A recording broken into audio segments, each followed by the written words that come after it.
Assalamualaikum warahmatullahi wabarakatuh.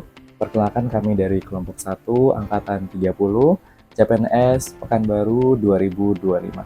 Kami beranggotakan 10 orang yaitu Febri Kurniawan, Rahmat Purwanto, Sureza Pratama, Ansori Majid, Ispan Falah, Gani Sultani, Runaili Ramadhani, Maisha Sabrina Ridarto, Nadifa Trifani, dan Olivia Trisani Pangabean. Di sini kami akan menjelaskan tentang isu global, yaitu kami bagi menjadi 3 skop: narkoba, korupsi, dan juga money laundry yang akan dijelaskan oleh teman-teman berikut. Baik, saya akan menjelaskan isu yang pertama terkait narkoba. Apa itu narkoba? Narkoba adalah singkatan dari narkotika, psikotropika, dan obat-obatan terlarang yang memiliki efek samping ketergantungan. Penyalahgunaan narkoba ini dapat merusak kesehatan fisik, mental, dan menurunkan kualitas hidup seseorang. Dampaknya bukan hanya terjadi pada individu tersebut, tetapi juga berdampak pada keluarga dan masyarakat karena berpotensi untuk memicu tindak kriminal, kekerasan, bahkan kematian. Isu yang selanjutnya adalah korupsi. Apa itu korupsi? Korupsi adalah tindakan penyalahgunaan kekuasaan atau jabatan untuk memperoleh keuntungan pribadi maupun kelompok secara tidak sah. Korupsi ini merugikan keuangan negara, melemahkan perekonomian, serta menurunkan kepercayaan masyarakat terhadap pemerintah. Selain itu, praktik ini juga menghambat pembangunan dan akan menimbulkan ketidakadilan sosial. Selanjutnya, money laundering. Money laundering atau pencucian uang adalah proses menyamarkan asal-usul uang yang diperoleh dari tindak kejahatan agar terlihat sah secara hukum. Praktik ini biasanya terkait dengan kejahatan serius seperti perdagangan narkoba, korupsi, dan tindak kriminal lainnya. Pencucian uang merusak stabilitas sistem keuangan, mengurangi integritas ekonomi, dan dapat digunakan untuk membiayai kejahatan lainnya. 3 isu yang kita angkat adalah yang pertama, narkoba. Mantan narapidana kedapatan bawa 13 kilo sabu di Pekanbaru. Yang kedua, korupsi.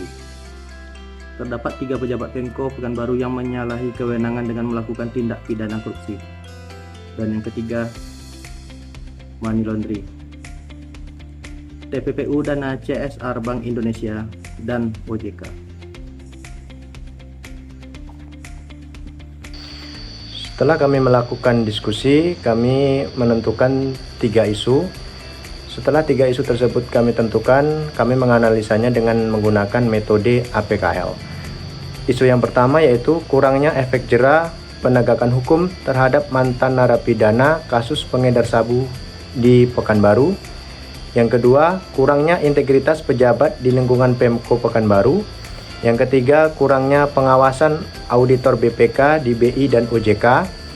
Dari ketiga isu tersebut, kami telah melakukan perankingan dan kami menemukan isu utama dengan jumlah nilai 20, yaitu isu kurangnya efek jera penegakan hukum terhadap mantan narapidana kasus pengedar sabu di Pekanbaru. Setelah kami melakukan analisis APKL, berikutnya kami menganalisis isu tersebut dengan menggunakan metode USG. Yang pertama, faktor penyebabnya yaitu belum adanya pengetatan hukum mantan narapidana narkoba bebas dari instansi. Yang kedua, faktor ekonomi dan kuatnya jaringan narkoba. Yang ketiga, kurangnya program rehabilitasi dan pembinaan. Dari ketiga faktor penyebab isu tersebut, kami telah melakukan perankingan dan ranking 1 mendapatkan jumlah nilai 14, yaitu faktor penyebab belum adanya pengetatan hukum dan mantan narapidana narkoba bebas dari instansi. Dampak jika tidak dicegahnya isu tersebut, yang pertama meningkatnya peredaran narkoba di masyarakat.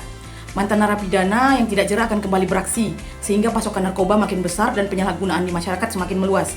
Yang kedua, bertambahnya angka kriminalitas. Peredaran sabu dalam jumlah besar seperti 13 kilo bisa memicu tindak pidana lain, seperti pencucian uang hingga tindakan kekerasan. Yang ketiga, menurunnya kepercayaan publik terhadap aparat hukum. Masyarakat akan menilai hukum tidak tegas dan tidak mampu memberikan efek jera, sehingga wibawa aparat menurun.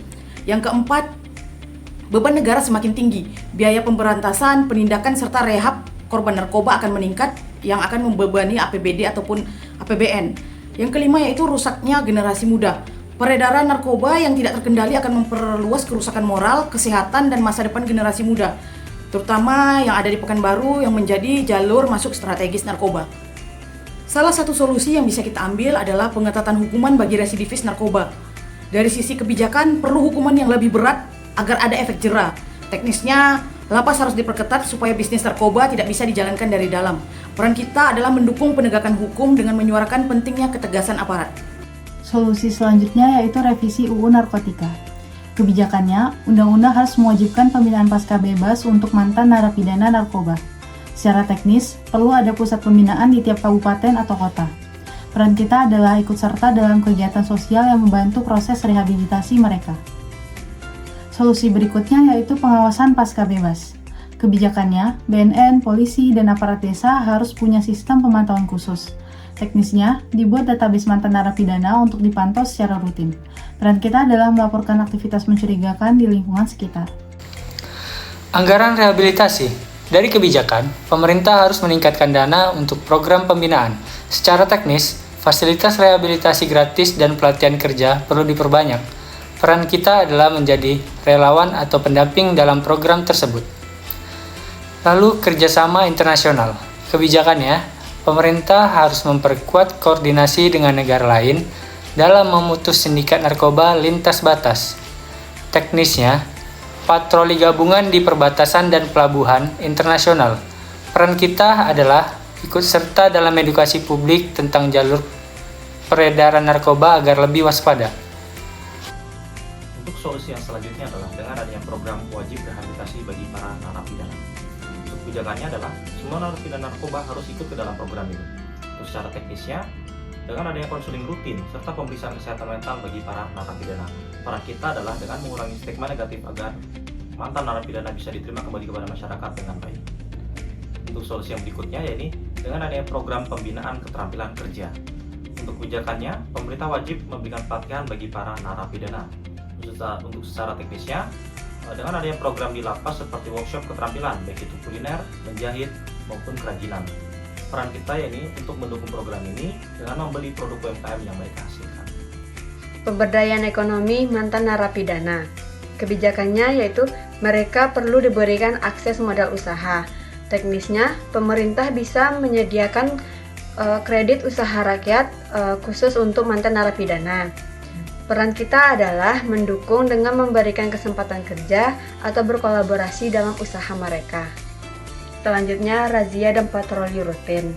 Kebijakannya, aparat harus meningkatkan operasi di titik rawan narkoba. Teknisnya, operasi gabungan di jalur darat, laut, udara, khususnya di daerah seperti Riau. Peran kita adalah menjaga diri, tidak terlibat narkoba, dan ikut mengedukasi teman sebaya. Kampanye literasi narkoba. Kebijakannya adalah dengan melakukan kampanye nasional secara masif. Teknisnya adalah dengan melakukan edukasi di sekolah, kampus, ataupun di media sosial. Peran kita adalah dengan membuat konten kreatif dan edukatif di media sosial ataupun di poster untuk mendukung gerakan Indonesia bersih narkoba.